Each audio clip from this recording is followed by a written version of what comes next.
Hamstring strain injury is one of the most prevalent non-contact injuries in sports that involve high-speed running, such as sprinting, soccer, and rugby. In order to optimize prevention strategies and injury rehabilitation, studies have been conducted to understand hamstring function during sprinting. However, differences have long existed in the literature as to the cause of hamstring strain injuries. One of the most controversial topics is the debate over which phase of high-speed running is most associated with hamstring injuries.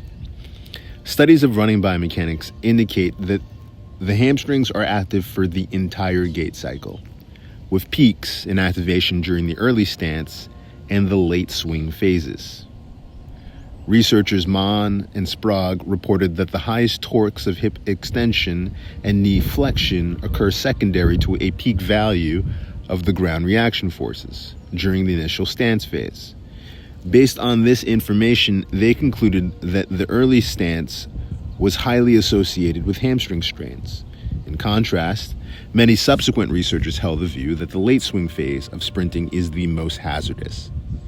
These studies found that the hamstrings contract forcefully while reaching maximum length during the late swing phase.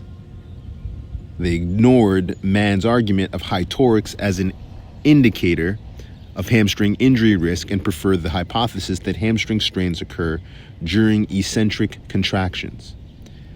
However, most previous observers used treadmill sprinting rather than over-ground sprinting in their studies. Although the treadmill is a convenient tool for assessment of running biomechanics, it has been shown that the biomechanics of treadmill running differ significantly from those of over-ground running and thus may lead to erroneous conclusions about over-ground running.